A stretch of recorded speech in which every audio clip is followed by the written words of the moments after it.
Gráfico semanal aqui da M Dias, né? MDIA 3, né? Fechou aí a 24,80, último pregão. Estamos falando aqui da M Dias, né? M Dias Branco. Se você não é inscrito, se inscreva aqui no canal e nos ajude aqui a fazer o canal crescer. Empresa aí do setor de alimento não cíclico. Vamos iniciar olhando aqui nos resultados, né, que ela vem apresentando. Aqui nos resultados, né, de 2024, a gente verifica, né, que houve uma queda na receita líquida de 10,9% em comparação aí a 2023, né, totalizando aí 9,7 bilhões em receita líquida. O lucro líquido, né, também registrou aí uma queda de 27%, ficando aí em 646 milhões de reais.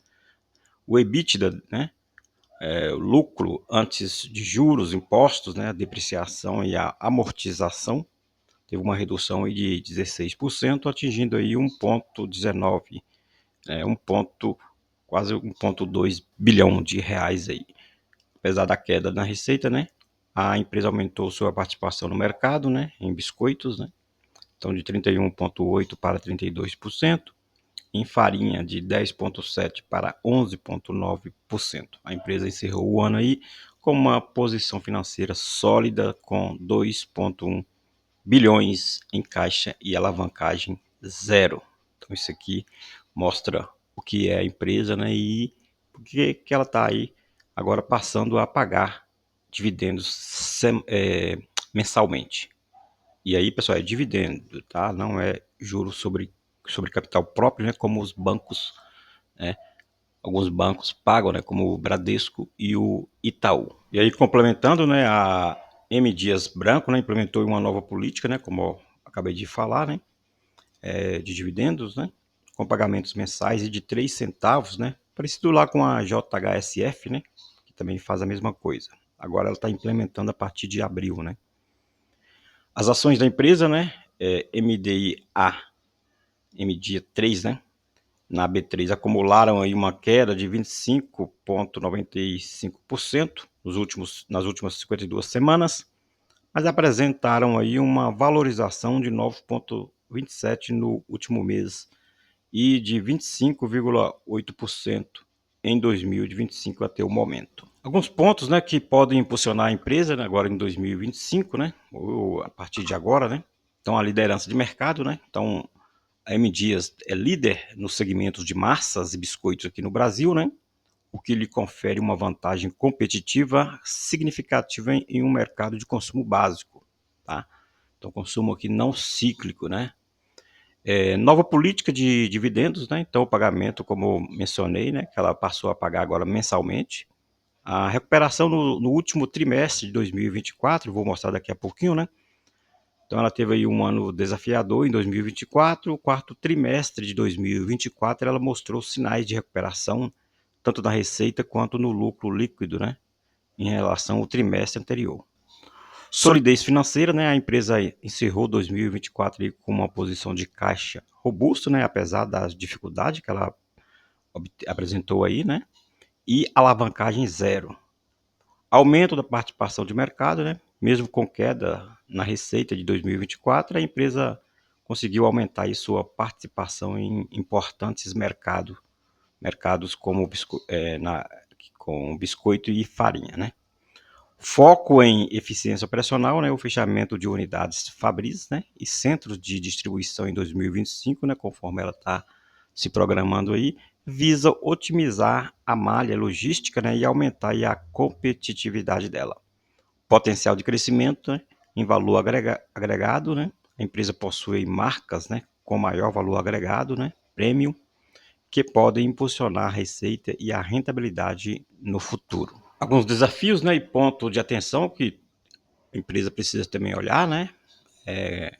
Primeiro aqui o cenário macroeconômico brasileiro, né? Então nós sabemos que nós temos aí uma certa dificuldade, né, em relação à inflação, né? Uma vez que o governo está gastando muito e o que faz aí a inflação aumentar, aperta, né, o lado aí do Banco Central, fazendo com que ele tenha que manter ou até mesmo aumentar aí a Selic, né? Então Esse é o cenário que, em algum momento, né, esse aperto, né, que o Banco Central está fazendo aí com o aumento da Selic, né, ou seja, o aumento dos juros, vai pressionar aí o consumo, né? E aí tende a diminuir. E é um fator ruim aqui para a empresa, né? Impacto de custos, né? A volatilidade no preço de commodities, né? Como o trigo, né? Ainda pode pressionar as margens da empresa, apesar de uma melhora aí observada em 2024. Né? Queda nos resultados de 2024, né? Que foi o que já comentamos, né? Então a retração na receita e no lucro líquido, né? Em 2024 indica que a empresa enfrentou dificuldades e precisará de uma execução consistente para reverter essa tendência. Desaceleração do consumo, né? Que foi o que eu acabei de comentar, né? Principalmente impulsionado aí pelo a questão do aumento dos juros aqui no Brasil, né? Então, em alguns países, né, eles pensam já em cortar, que a ideia é ou aumentar um pouco mais, né, ou manter no patamar que está, né? Até para frear um pouco o consumo e dar uma folga aí, fazendo com que a inflação diminua, né? Porque ela não pode ficar muito destoada aí, fora daquela meta, né? Daquela faixa é, que fica ali, o máximo ali é 4,5, né? Então ela precisa voltar para dentro dessa faixa. E isso acontece ou o governo diminui aí a gastança, né? Faz aí um aperto, né, nos seus gastos, nas suas despesas, né, ou o Banco Central é obrigado a manter os juros altos. Então, mostrando aqui o resultado, né, que foi lá de 2020, do quarto trimestre de 2024, né, já se preparando para agora no mês de maio, né, ela vai estar divulgando aí o seu resultado do primeiro trimestre de 2025, né, e ficar de olho como que ela vai se apresentar, né, como será aí o resultado aí de toda a sua apuração aí no primeiro trimestre. Então, lá no quarto trimestre, né, o lucro líquido foi de 176,5 milhões, né? Teve uma queda de 48,4% em relação ao quarto trimestre de 2023. A receita líquida também, né, como já falamos, né, teve uma retração aí de 10,5%.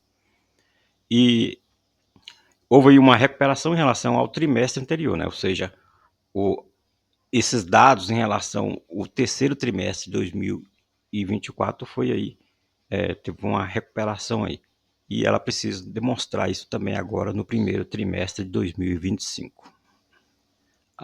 Ela vai estar divulgando aí o resultado no dia 2/5, né? Início aí do mês de maio.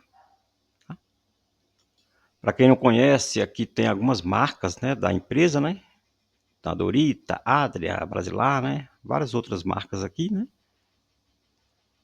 E também ela aqui a M Dias Branco é uma hold, né? E sobre o seu guarda-chuva ela tem outras M Dias, né? Que outras empresas, né? Que fazem parte aí de todo o grupo, né? Então, M Dias Branco SA, e embaixo dela aqui tem outras empresas, como aqui na Argentina, no Uruguai, né? Essa empresa aqui que é internacional, né?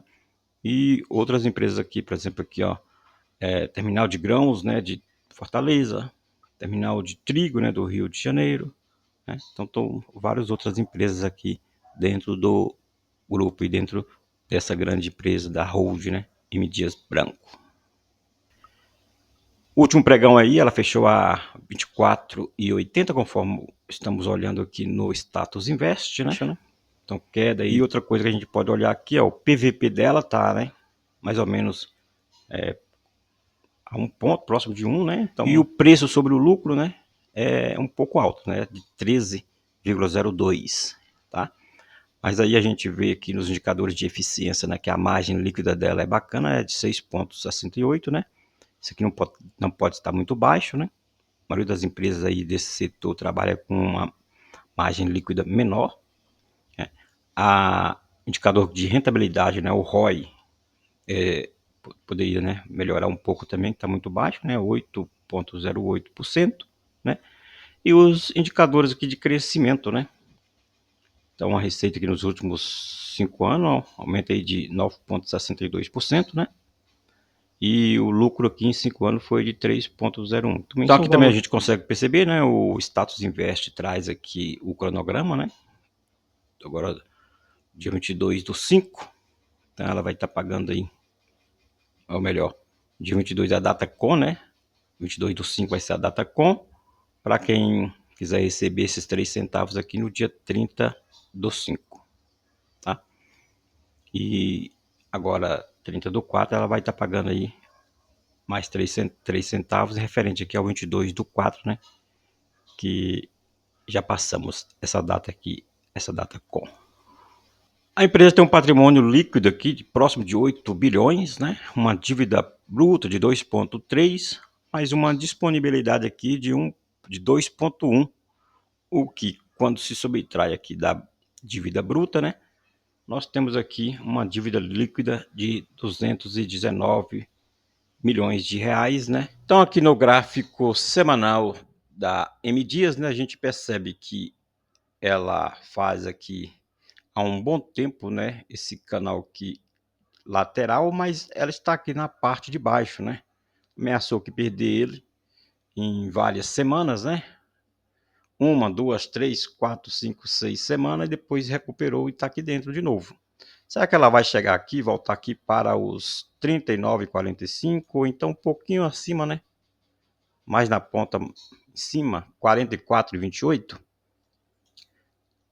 Boas perspectivas ela está apresentando, né? Ela vem apresentando aí a partir do quarto trimestre de 2024, né? Apresentou aí um bom resultado, melhoras aí na sua receita, né?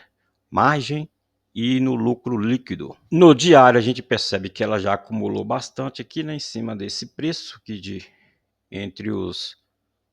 vamos dizer que entre os 22 e 20, 22, 25, até aqui em cima, nos 24,83, e agora mudando aqui essa tendência aqui de baixa, né? Ou pelo menos na tentativa de mudar a tendência de baixa aqui no gráfico diário.